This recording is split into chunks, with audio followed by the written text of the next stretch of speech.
So why don't we get started? Good afternoon, everybody. Thank you so much for joining us this afternoon. We're going to try to get to some of the questions that we've been hearing where we are as a district related to our reopening plan, and give you some updates on what kinds of precautions we are trying to take. So let me just kind of give you a quick summary, if I will. There are a lot of questions that are coming in, some of which we do not have the answer to. I know that parents are looking for some type of assurance that we will be able to provide the kinds of safeguards that will ensure that students are going to be 100% safe from COVID, and that would be disingenuous for me to say that to you. What I can say to you, though, is that we are going to take every necessary precaution we can to put safeguards in place. But at the end of the day, we need our parents to work with us on this. And if you know your students are not feeling well or displaying symptoms that may be COVID related or may just be unrelated to COVID, but have symptoms that appear to be COVID related, that you keep your child home so that we can make certain that we are doing everything we can on our end. The other thing I want to reiterate is that we will need the full cooperation of our parent community. One of the things that we are required to do in accordance with the governor's executive order, or at least regarding parameters for reopening school, is to identify an isolation room. Now, every building will have an isolation room, which is designed specifically for students who appear to be have symptoms that are COVID related, and they will be sent to this isolation room until a parent can pick them up. It is imperative that parents understand that if you should get a call that your child has been sent to the isolation room, that you make provisions to pick him or her up as soon as possible. We do not want students sitting in the isolation room needlessly or for extended periods of time. We would like them to be picked up as soon as possible. We are also making certain that we are providing appropriate PPE for our staff. We are asking that you send your child to school with a mask. Teachers are sending home their usual list of what students should bring to school. That list will be updated to include things like hand sanitizer, bottle of water, tissues, of course, which are on the list every year anyway, and of course your mask. We are requiring that students wear their mask the entire time that they are in school, with the exception, obviously, of when it is time for lunch, in which case it'll be perfectly permissible for students to remove their mask in order to have their lunch, breakfast or lunch. So we are going to be very, very strict about students wearing their mask in school. Students who refuse to wear their mask will be asked to be picked up. Now, of course, we will use progressive discipline. We're not sending kids home immediately if they are not wearing a mask, but we are going to give warning. And at some point, when that warning does not seem to generate the kind of behavior that we expect in compliance as it relates to wearing a mask, those students will be involuntarily moved to our remote learning environment. So now let's talk about what we are proposing, what we are presenting to our public as it relates to the hybrid model. I'm going to ask Dr. Gorman to talk about the hybrid model, and then I'm going to walk you through a schedule of what the day will look like for our students so that you will understand what the general template or framework is. Now, before we get into this, I do want to say that our principals are working out some of the intimate details in their buildings specifically. They are looking at developing their schedule based on the number of students that will be in school during this hybrid model.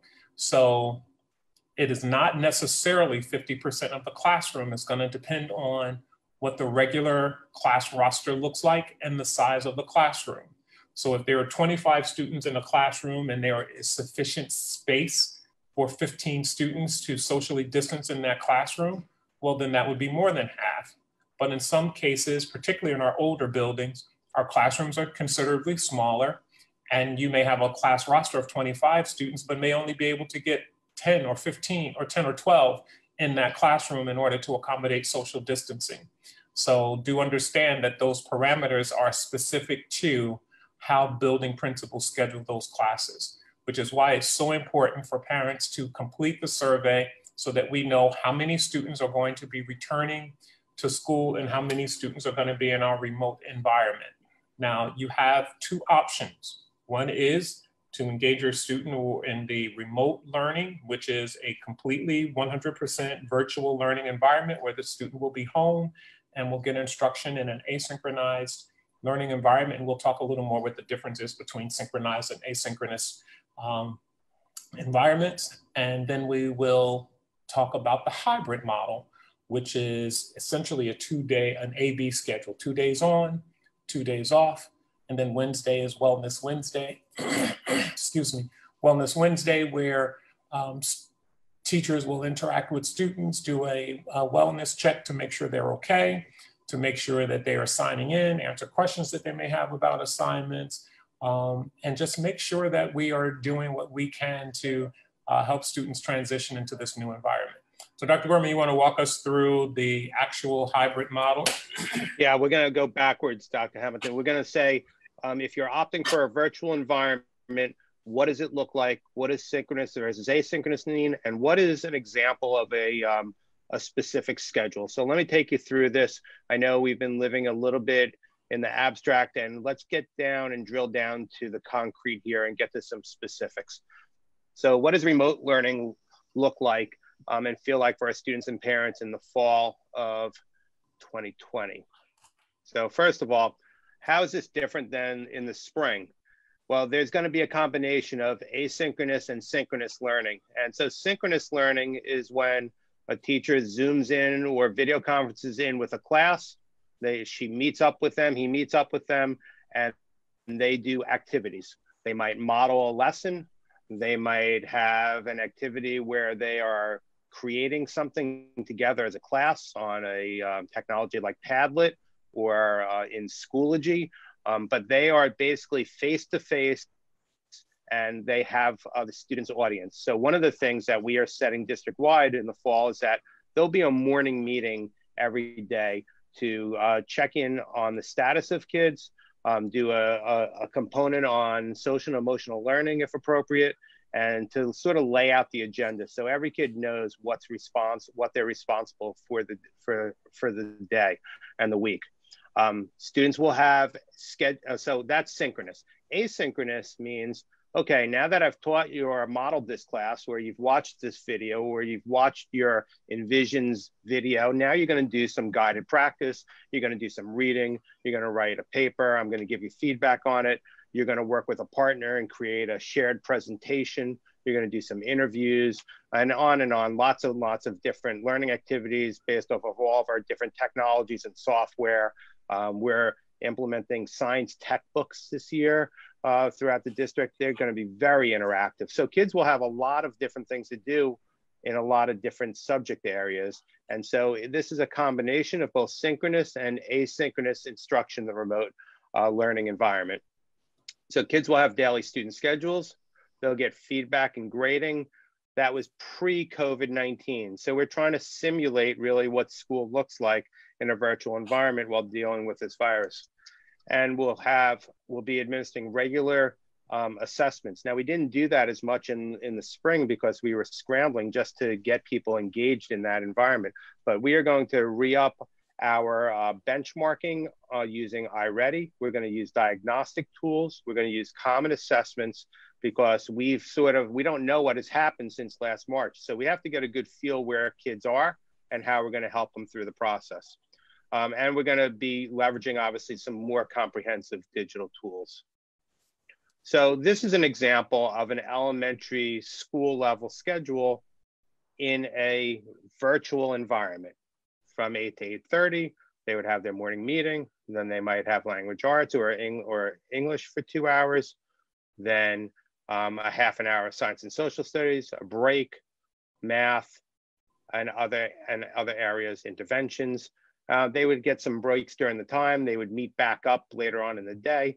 But this is an example. Now, of course, this could be a third grade schedule. So there would be different schedules for different grades and different teachers. But this would be the general gist is that the virtual school replicates the in-person school, but it's done virtually.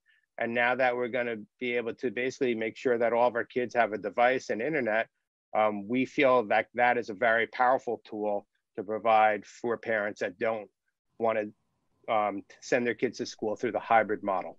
One of the things that we do know is that it is essential that students in the virtual environment, and even with the hybrid, there is a virtual component to it, that there are appropriate breaks figured in the day.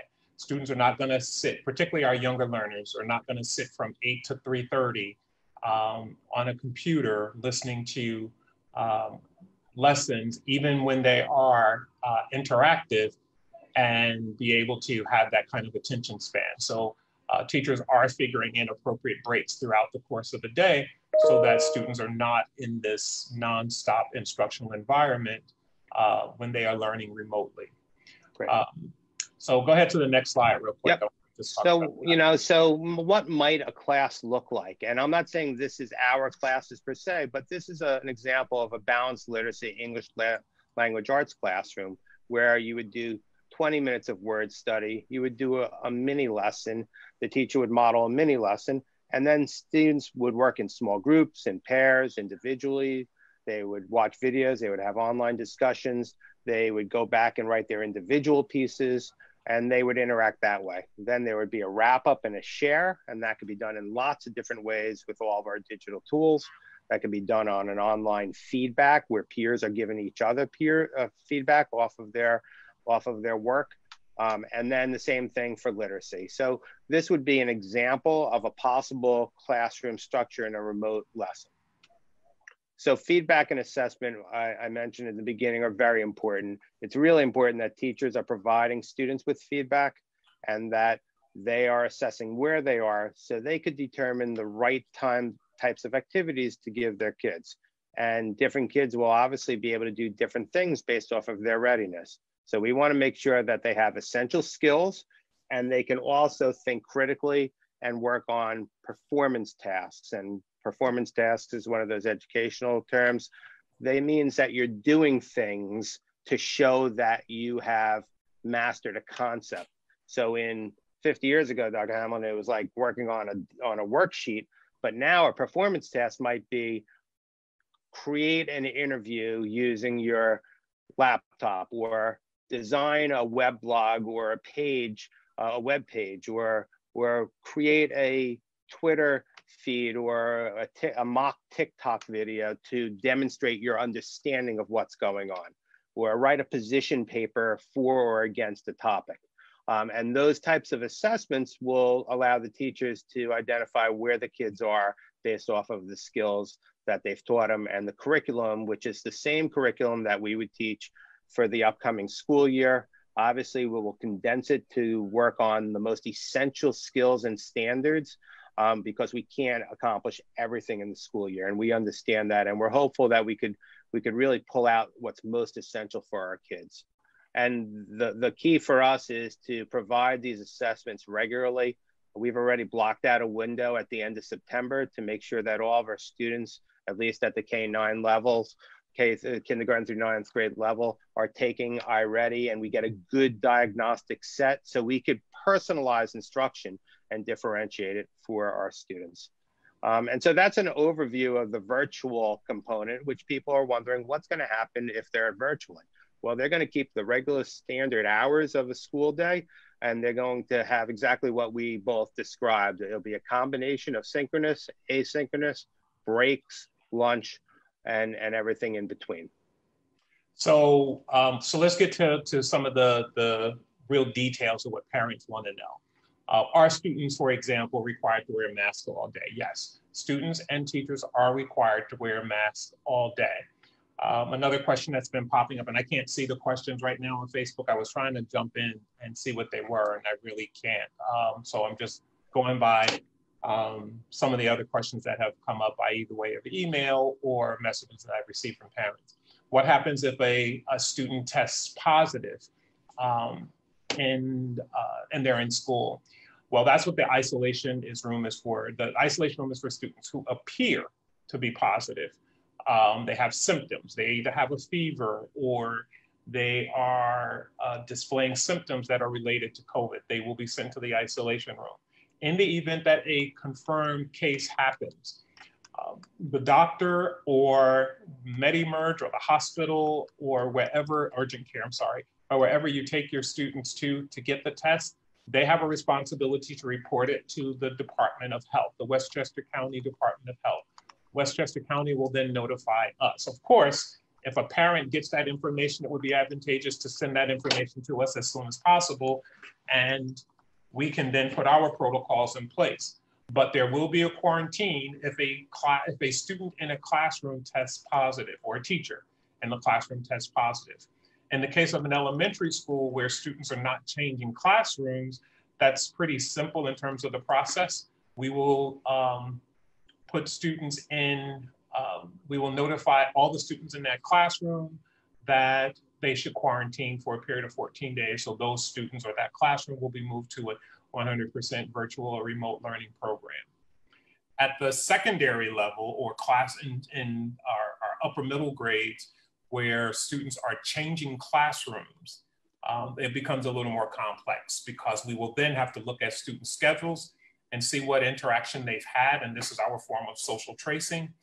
We'll be able to look at what interaction they've had with other students, and there may be a broader quarantine depending on exposure. So it could mean that, like, let's take Mount Vernon High School, for example.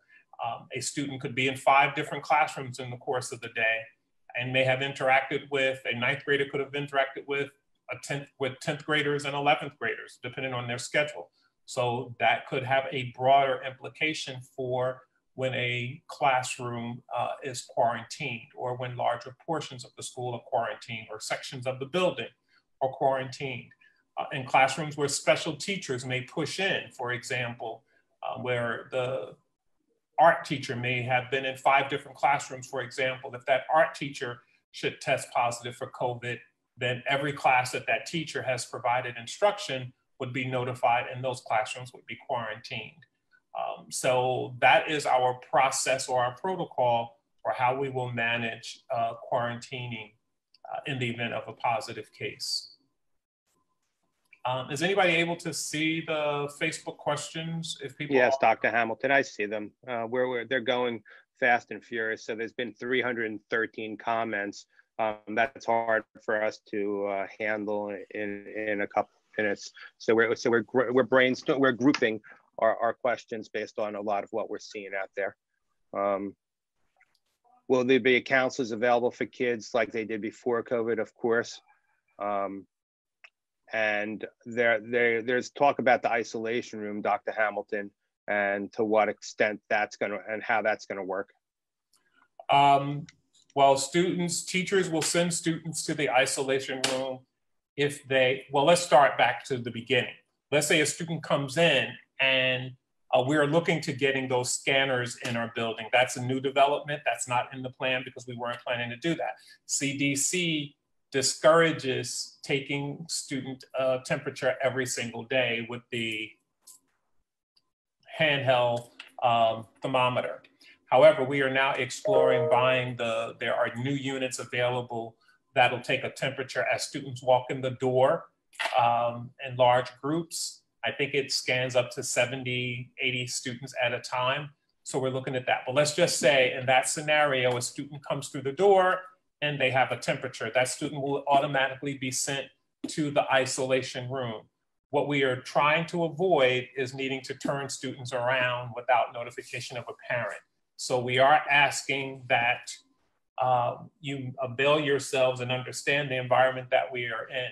But a student will be sent to the isolation room. That isolation room will be supervised by an adult. We don't know yet if that's going to be our school nurse, a per diem nurse, or a member of the staff. But obviously, students have to be under supervision at all times. So we will supervise students that are in the isolation room until a parent can pick them up. That isolation room is short-term and immediate. It is not intended for students to show up in that isolation room every day. If a student gets sent there today and a parent can't be reached, they will be in that room for the balance of the day, but they will not be admitted back to school until they either have a doctor's note or no longer present symptoms that are apparent. And most likely a physician statement or a negative positive test will be required before readmission. Dr. Hamilton, I'm seeing a bunch of questions on the survey, which is great because we really need that information. So a lot of people are saying they can't necessarily access it or how they submit it. I know all of our schools have been sent extensive lists every day on the amount of kids that have not registered yet. They've been calling home. You can call the school or you can email the district on the homepage, and we will get you registered in. We just want the information so we can do the scheduling. We have about 60% of the students already in that. And once we get that, then we can determine whether they're in the virtual environment or the hybrid environment. It's very important. We've heard about from about 60% of our parents, and right now there's a pretty solid split, about 50-50. Parents who plan to send their students back and parents who are not comfortable with sending their students back yet and are electing to keep them home or put them in the remote learning environment. Let me be clear about something that I'm seeing on the survey. There's a difference between homeschooling and remote learning. When you elect to homeschool, you are effectively disenrolling your student from our schools and you are taking full responsibility for educating that child as the parent. That's different than remote learning. Remote learning is, I'm not comfortable sending my child back to school yet. I'm going to keep them home, but they will still log on in our Schoology or Zoom or whatever vehicle or mechanism we use to provide instruction, and they are still considered students in the Mount Vernon City School District. So when you communicate on your survey, please be careful that you don't say you're going to homeschool unless that is truly your intent, that you're going to disenroll your child from school and you're going to homeschool them for the rest of the school year. Students cannot flip-flop back and forth. What we are trying to do is stabilize class numbers. So if you say, for instance, I'm going to keep my child home and they will participate in the remote learning, we need you to commit to that, because obviously the class roster for those students that will appear on the in-person instruction will be balanced against how many students have expressed an interest in that. And if the class is maxed out at, say, 12, 13, 14 students, that will be our max. So if 3 more students decide 3 weeks down the line that they want to come back, we may not be able to put them in that classroom with those students. And we're not going to turn students away, but I need to forewarn you that you may not be able to get into your regular classroom or with your students, your child's peers, based on what that classroom enrollment looks like.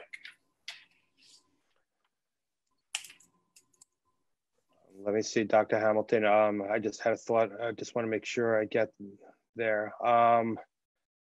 Okay, so one of the questions was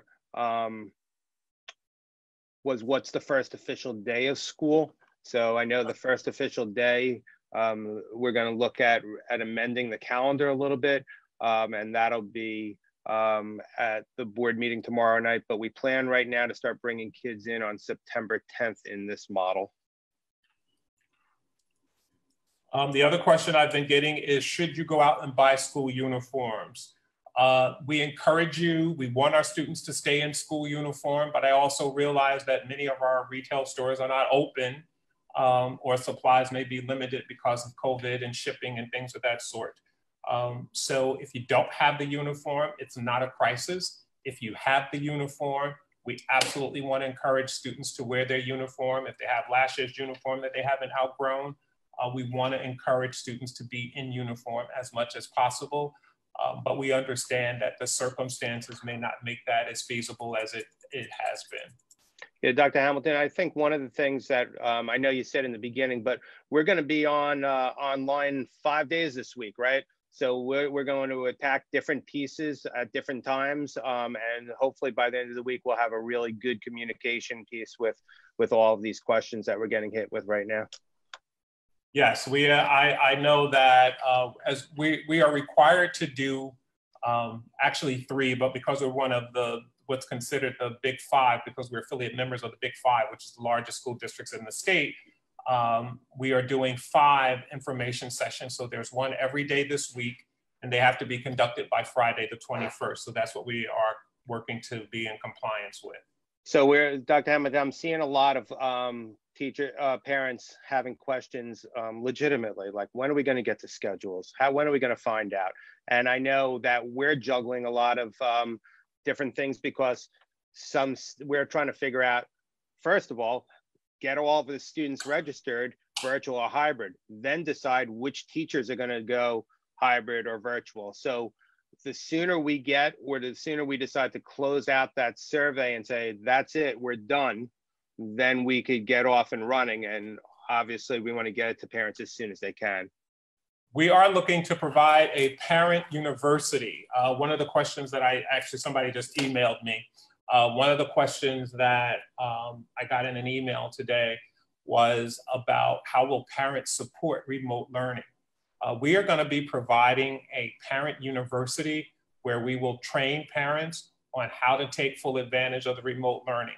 So you will be able to get in a virtual workshop and get training very similar to what we will be providing teachers on what your structure looks like, what content looks like, how to be a partner to your child's education, how to communicate and interact with Schoology as the learning tool for our district for remote learning, what resources may be available for you, where you can find supplemental materials to support learning at home for your child. So that information will be forthcoming to you when that will occur. We already have the structure of the training outlined, the workshop, and we are just now working on the date. I realize that there's some anxiety about school being 2 weeks away, and we're still working on this. But keep in mind, we just got guidance last week for what I believe is final guidance on what we should be doing as a school district. And we're all trying to put the meat on our reopening plan so that we can provide the best learning opportunities for our students. Dr. Hamilton, I got a question on whether all kids will be received the device, and what if they don't have Wi-Fi? We are in a position right now where we should have a device for every student. And when I say should, we have the capacity and we've allocated funds to get a device for every student. The problem that we are faced with is providers like Apple and Microsoft and HP. They are behind schedule with trying to fulfill all the orders all school districts are making to get devices in place. So as soon as we navigate that and get our supplies in, we will be confident that we will have a device for every student. I know we are expected to have another shipment this week. I don't know how large that shipment is, but I do know that is not the final shipment. So once we are able to get all of our devices in place, we will be able to distribute them and make sure students have one. I'm sorry, Dr. Hamilton, I see some questions about special needs students, and I know right now that our Assistant Director of Special Education, Rachel DePaul, is conducting a Zoom seminar specifically for special education parents. So if you just navigate to our homepage, you could jump right into that Zoom, and you'll get more specific answers towards your special education needs. In terms of access, we are looking to further our partnerships with some of our service providers as we did in March. We have also purchased some hotspots where students will be able to log on if that is not an option for them. But you have to communicate that to us. We really wouldn't know. And of course, I realize that the people I'm talking to are people who have access to the internet, which is why it's important that we talk to our neighbors. I will be generating a letter to our staff and a separate letter to parents, getting this information out to them as well so that you can plan accordingly. But we need to know what your needs are in terms of access to the internet and Wi-Fi. I'm still having trouble getting on Facebook, but go ahead, Jeff, if you will, and continue to share questions. Sure. It says, how can we switch our decision on the survey while we closed it, you can contact your school and let them know if we could accommodate that switch. We definitely will. I've gotten that question a few times, actually. Parents, and I don't know what they're switching from or to, but if you are electing to go from the hybrid model to the totally remote learning, let's talk about some of the differences between the two. If you are in the hybrid model, your schedule will be Monday and Tuesday. You are in school, in person with your teacher, delivering instruction. Wednesday is Wellness Wednesday. Teachers are getting training. They're developing their units of study. They're checking on students. They're checking on students who have not signed in. And then on Thursday and Friday, the other half of that group interacts with the teacher. And then the Monday, Tuesday group is in the remote learning. So let me just go through that again. There's two groups. The classroom will be divided into two groups.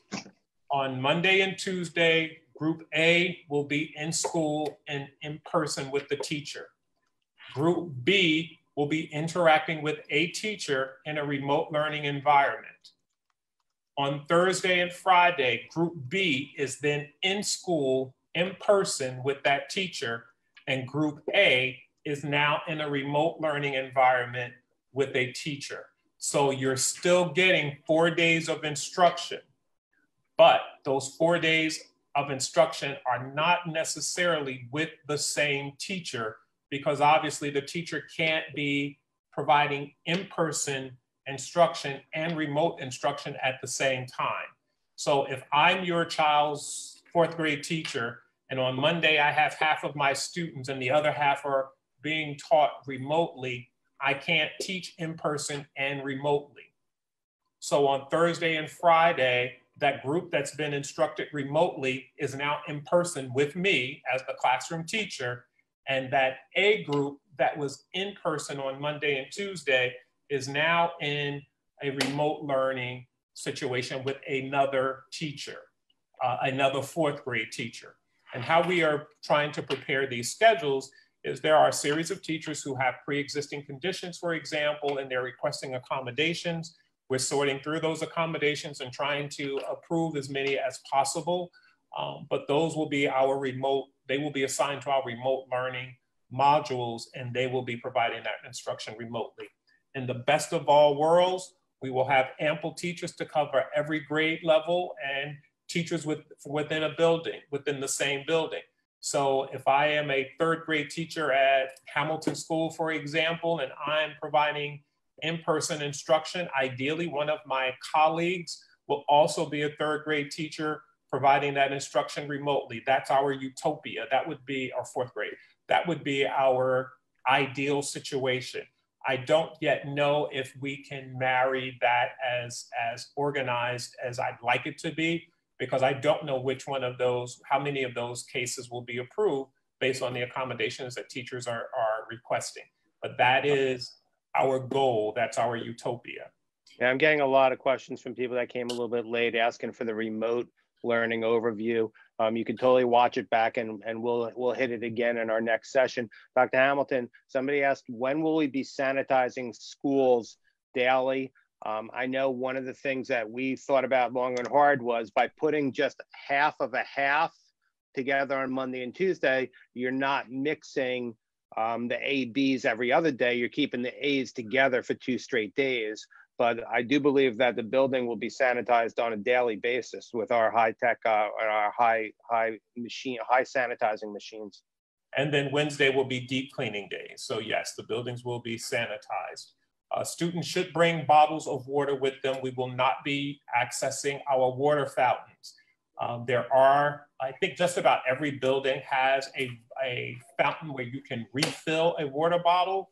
But clearly, if you only have one water fountain where students can refill their bottle, that may not necessarily be enough for everyone to access that. So students should bring their own bottles of water with them.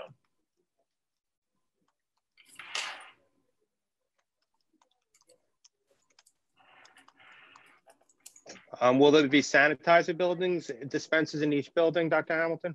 There will be hand sanitizer in every classroom. We will not have the installed wall units in every classroom, but we have purchased enough hand sanitizer for every classroom to have some. Another question is, why not have all the students tested, Dr. Hamilton? I don't know how we would manage that, frankly, and I would not want to exclude students whose parents are not getting them tested. I like the idea, quite frankly, but I think that presents some barriers for many of our students. And I just don't know how we would get 7,500 students tested before they came back to school and what that would look like for students if we didn't. Now, I will say if we had more time, if we were, for example, deciding at some point that we were going to prolong in-person instruction till October, November, or something along those lines, and this is just a concept right now, not a decision, then that may be a condition that would give people more time to do that. But to ask 7,500, almost 8,000 students, including our out of districts, to be tested in the next 2 weeks, I don't think is realistic. With Dr. Hamilton, some questions are coming up about the high school. Obviously, movement in the K-8 buildings is much easier to handle, right? The teacher and the kids are basically in place for the most part. In middle school, you can move the teachers. High school becomes a little more tricky with movement. Let me keep on going, Dr. So in the high school, there will be forms of movement because kids are in different grade levels, so they have to move. We are staggering movement within the schools, and we are obviously keeping to class sizes, and each high school is working on different procedures and protocols that uniquely fit the needs of the kids. So for example, we have talked about what happens when a class changes, and we will have sanitizing bottles and paper towels in each classroom along with hand sanitizer. And so one of the protocols would be to wipe down the desk before you leave, so the next group comes in. So it becomes a little trickier at the high school level, but each building has their administrative team and teachers and a task force per se that is developing their daily operations. We had a really great meeting with all of our principals today, Dr. Hamilton, on arrival and dismissal procedures and everything in between. Principals are going to be putting schedules out, letting you know what their schedules will look like in order to reduce the number of students that are entering the building at one time, exiting the building at one time. They are looking at some staggered arrival and dismissal times, particularly our larger buildings, are looking at some staggered and arrival and dismissal times. So those schedules will be developed by the principals and will be sent home to you so that you will be able to make appropriate modifications to your daily routines and schedules to accommodate your students, your children. One of the questions was, if the kids are in remote learning and they're going through video conferencing, will the kids have to show their cameras? The answer would be yes. That would be the best form of interaction. Of course, if there are specific situations and conditions in a school, the family and the teacher should interact, but the expectation is that the teacher and the kids would see each other every day in some type of video conferencing as well. And that's a good question. I'm glad that came up because I noticed even with some of our students in this superintendent's advisory group, sometimes students, for whatever reason, I don't know what the reason is, they're challenged with sharing their videos. But in order for us to appropriately give students credit for attendance and to make certain that they are interacting with their teachers so that they can be graded appropriately, it is ideal that the teacher is able to see students on the Zoom or to the extent possible on Schoology. What about kindergarten for virtual learning? I know that our plan for our little people is to pre-K and 1 is to issue them an iPad. We're using some really great educational tools there like Seesaw. which helps them learn how to use a digital portfolio. But they'll be interacting with their teacher in video conferencing as well. Our younger learners, kindergarten, first, second grade, it really behooves the parents to be as engaged as possible. And I know that that's a bit of an imposition, particularly for our working parents. But I don't think it's realistic for our younger learners to be able to navigate Schoology on their own or to be able to adapt to the schedule, quite frankly, as seamlessly as it is designed. So parental engagement on this remote learning opportunity for our students is really very, very important. And you have to really assess as a parent what works best for you. If you are able to work from home, for example, and you want to exercise the remote learning opportunity for your students, that's a different kind of engagement than the hybrid model. Quite frankly, the remote model provides effectively 5 days of instruction. Wednesday, of course, being the anomaly because that is not as synchronized, but a remote learning opportunity for our students will provide some degree of consistency, particularly for our younger learners, because you know which teachers you're going to have on Monday, Tuesday, Thursday, and Friday, as well as some of our special needs students who have related services. For those of you who do have special needs students and you did not jump over into the special ed format, do understand that we will still be delivering related services for our students. IEPs that are services that are outlined in the IEP or the individualized educational plan will still be provided. And we were able to do that very effectively from March to June. And now with more planning and ample time to put provisions in place, we anticipate that we will be able to do that even with greater efficiency. It says, what time will school start and end for the hybrid? Within our normal school day, we'll be keeping basically the same school day hours. However, there might be some staggering to make sure that we're keeping up with social distancing and being safe. So each building is working diligently with their team on the best way to move kids in and out of the building while keeping people safe and adhering to social distancing guidelines. There's tremendous trepidation from many of our parents and from many of our teachers about opening schools, and that's clearly acknowledged up front. I know that you have questions that we don't have answers to. Our teachers have questions we don't have answers to. We will not be able to do everything that we want to do or that needs to be done, frankly, in order to say that your child will have no exposure, because we will rely on the goodwill of people to be honest about whether or not they've done any traveling, whether or not their child has been exposed to someone, whether or not the child actually has a fever, or if it's being masked by Tylenol, just to get them entered into the building. So we are going to really be relying on our parents to be our partners in this process, because it is a complex process. I'm seeing a couple of questions about sports. Dr. Hamilton, as a father of a high school athlete, it's probably one of the more frustrating things to go through. We are taking guidance through our section and the state. If you look at our reopening plan, which is on our reopening website, it talks about low impact sports, mid-range, mid-impact sports, and high risk sports.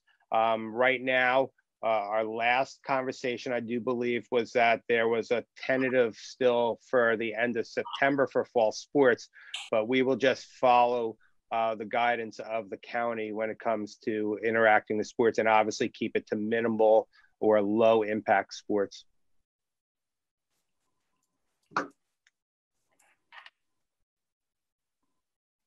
Remote learning, will they have materials like books for remote learning?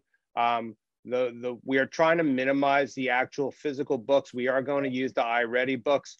Most of our curriculum is available via digital tools.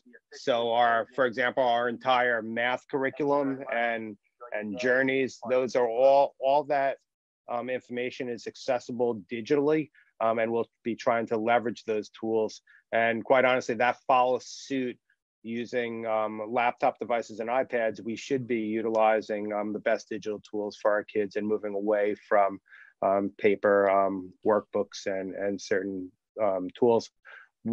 We are ordering supplies for science experiments still, so we are definitely ordering consumables for the hybrid model at this point. But if we're remote, then the majority of the work would obviously be done virtually. I'm going to be working on a video that I can post that looks at that responds to some of the questions, some of the common questions, and kind of what the routine will look like and where we are as a district and what kind of safeguards and provisions we've put in place. So you'll be able to reference that. We had a session earlier with staff members today, and we had over 600 questions that came in. And so obviously we could not get to every single question. Some of them were starting to get redundant at some point, and that may also be the case in our parent group. But I understand that there are many, many questions that you may have regarding how you should or should not return students to school in September. We are 2 weeks away from open, well, 3 weeks, because we are gonna modify the calendar. And the reason we're modifying the calendar is to give teachers an opportunity to develop their units of study and to get prepared. Remember that our teachers have been out of work since June, so they have not been preparing as consistently as we like. Of course, you have those people who are going to use their summer to do that, but then you also have folks who took the summer to really reflect and be with their families, particularly in this very difficult time. So we are going to have to provide teachers with some opportunity to do their planning and preparation on the school calendar.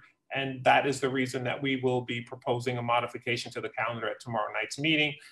That will move some of our professional development days to the front of the calendar so that teachers can plan for students. Even if we end up in a totally remote environment, teachers still need the opportunity to plan. Well, I got a question about parent workshops being available before the kids go back to school. Right now, we're starting to offer teacher workshops for our staff already. And I know Dr. Benaconroy and her team has put together a parent academy. And I do believe they're going to kick off probably the last week of August. Again, the planning on everything has been very challenging because the guidance from the state, we're going off of updates that were just given to us less than a week ago. Supply list for our virtual students, we are definitely working on that, and we'll get that out as soon as we've locked down schedules for the kids as well.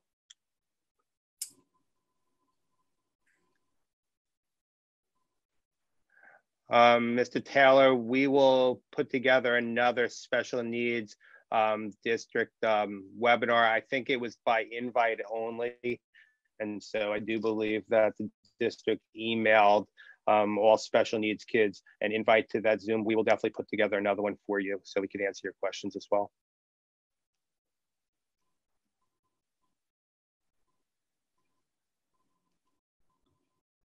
Will we be 8 hours on a computer? Now, Kathy, I don't think that's the best model. You don't want kids on the computer for 8 hours.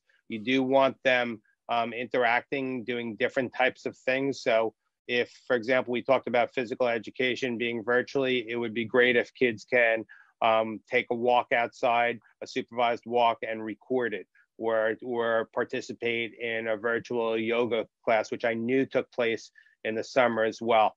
We want kids to definitely do things away from the computer. So an activity might be to go physically write something or to go read a book. We don't want them glued to their computer for 8 hours. We know that's not conducive to the best type of instruction. Another question that came in by way of email is how many students will be in a virtual classroom, which is a great question. So if we create, for those students that are electing to be in a remote classroom, we will honor the same class size numbers that we have in our regular classroom, only because it makes it simple and easy for our teachers to be able to make those accommodations. So right now, our class sizes are between 20 and 24 at the elementary level. It's a little higher at the middle level, as many as 27. And at the high school level, it fluctuates dramatically. I can't even take a stab at that. So we will create class rosters that mirror what our regular learning environment is like in terms of capping class numbers.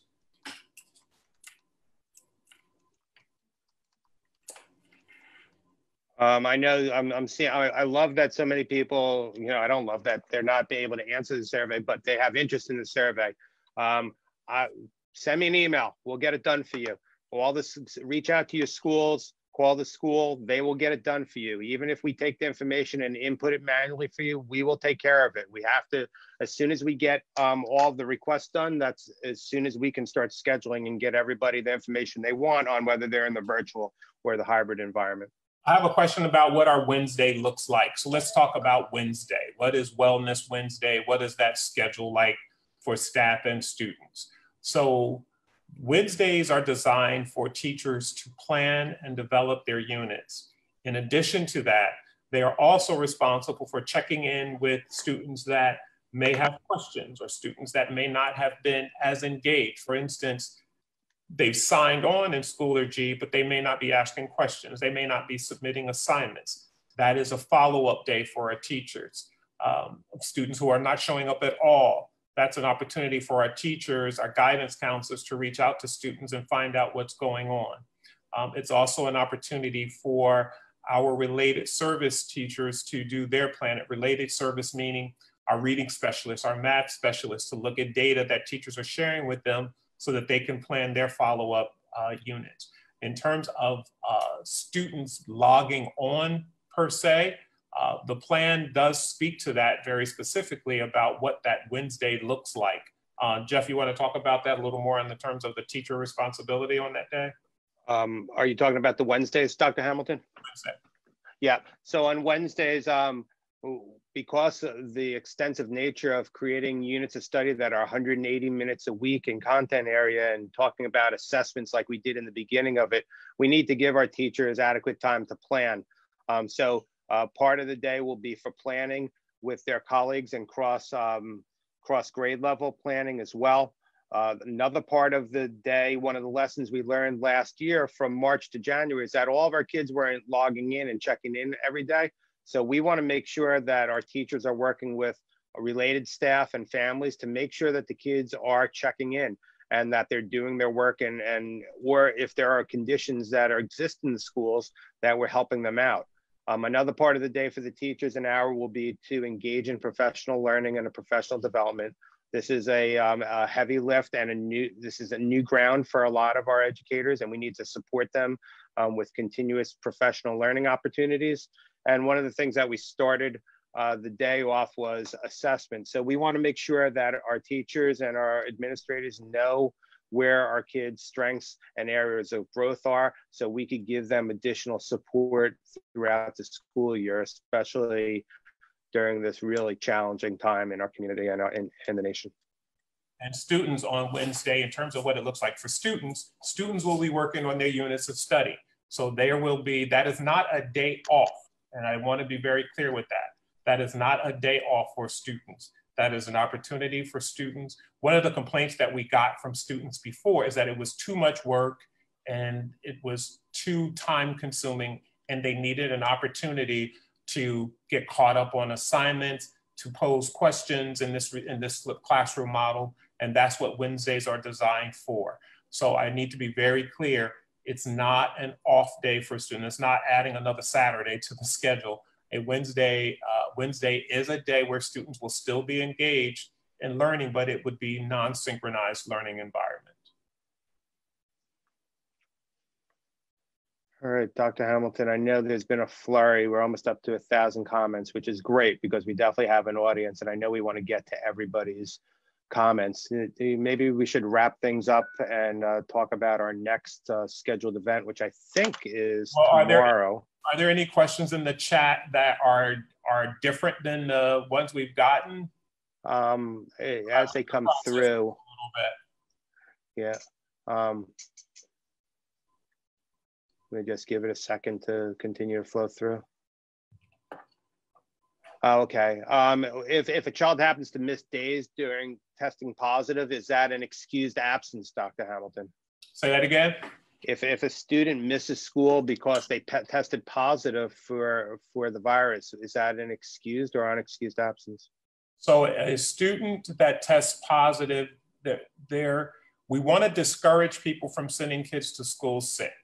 So we are not having attendance awards and incentives and things of that sort, because that conflicts with what we're trying to say. If a student is out sick, they're out sick. Does it count against them? It doesn't count against them in terms of them being penalized, but if they are absent, they will be marked absent. Yeah. Dr. Hamlin, one of the questions was, will students have to submit all their work in by 3 o'clock? I think that's one of the really cool things about the virtual environment, is that while we might have school hours, there will be extended hours for kids to work on assignments, because I know every family life and rituals are different. And I know sometimes kids like to do their work later at night also, but they will have to also meet the requirements and the deadlines set by teachers.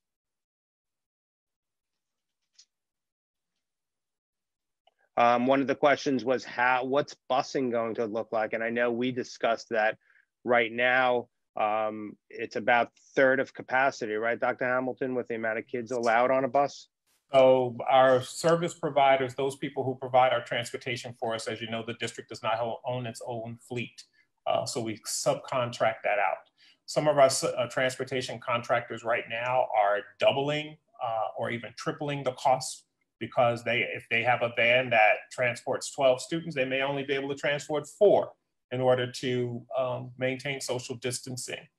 We're also reaching out to Beeline for some of our high school students who rely on that source of transportation, to see if they will modify their schedules so that we can have a staggered dismissal at Mount Vernon High School and provide those students with additional opportunities, so that they're not standing out in front of the building waiting for the bus, in which event that defeats the purpose of having an early dismissal for those students, or a staggered dismissal.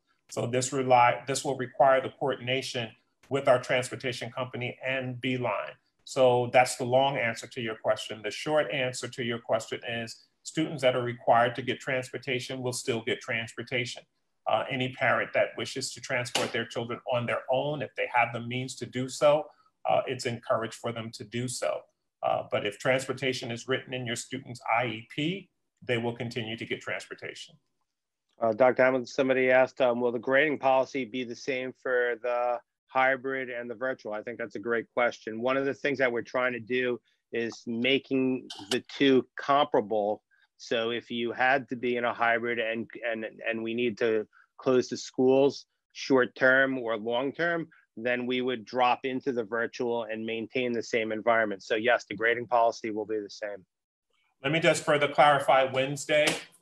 Wednesday, all teachers, including those teachers that are assigned in the virtual environment, will be involved in in units of study and common planning time with their peers. So those teachers are also offline, with the exception, a part of their day is structured. So a part of their day is planning, and the other part of their day is student engagement, but it's not synchronized in the same way Monday, Tuesday, Thursday, and Friday is. But those teachers are also planning with their colleagues and planning their units of study for the week. All right, Dr. Hamilton, I feel like there's a lot of frustration on all levels out there, but I think we're moving along through the process. I don't think there are any easy answers out there. And this is new charted territory, like you started the conversation out. There's not a script for this, and we're developing it as we speak. So what kind of frustration are you seeing? Well, not being scared to send kids to school and worried about the safety and the health issues as a mom or dad. And I think those are legit. That's very legit. You know, I can't, you know, people have asked me, what would you do if you had a child right now? Would you send them to school? And to be honest with you, as a parent, it's a very difficult decision. And I don't know that I would send my child back to school, quite frankly, right now. But I also know that we're a working family. My wife and I both work. So I don't know that I would have the luxury of being able to stay home with my child or what my accommodations would be. But there are, as the superintendent and as a parent, I still have significant concerns, some of which our parents have raised already, either in previous conversations or emails that I've received about ventilation in the classroom and about students with allergies in the classroom and what happens in that isolation room and who's supervising the isolation room. All legitimate questions. And while I can answer those questions, I don't know that the answer is sufficient. And the bottom line is there are going to be students who have allergies who appear to be symptomatic for COVID. There will be staff members who have allergies or the common cold, and they appear to be symptomatic for COVID. And unfortunately, we have to treat everything as though it's a potential COVID case. So it could be potentially a nuisance for parents to be getting calls. You got to come pick your child up. Your child has a runny nose, or your child is coughing, your child is sneezing, your child has a temperature. And individually, those things are not necessarily problematic. But when you have this environment and you're concerned about keeping the other staff, the other students and the staff safe, we have to treat those cases as though they are potential COVID cases. And that's the cooperation and support we need from our parent community. All right, Dr. Hamilton, I think we're back on tomorrow, and I do believe it is 4 o'clock tomorrow. All right. I think it's from 4 I will to 5. go through the questions. If somebody can grab those questions out of Facebook and send them to me so that we can try to respond to them more succinctly in the session tomorrow. Maybe we'll start the session responding to some of those questions that we weren't able to get to, or those questions that were anomalies in comparison to the others. Great. Dr. Allen, just a quick recap. We're on tomorrow at 4 o'clock. We're on Wednesday at 6 o'clock. We are on Thursday at 3 o'clock. And we are on Friday at 11 a.m. Okay, sounds good. Thank you all for tuning in. Sorry I couldn't give you that 100% guarantee you were looking for. We will continue to work and try to develop a plan that gives you some assurances. But meanwhile, thank you for participating and please be safe.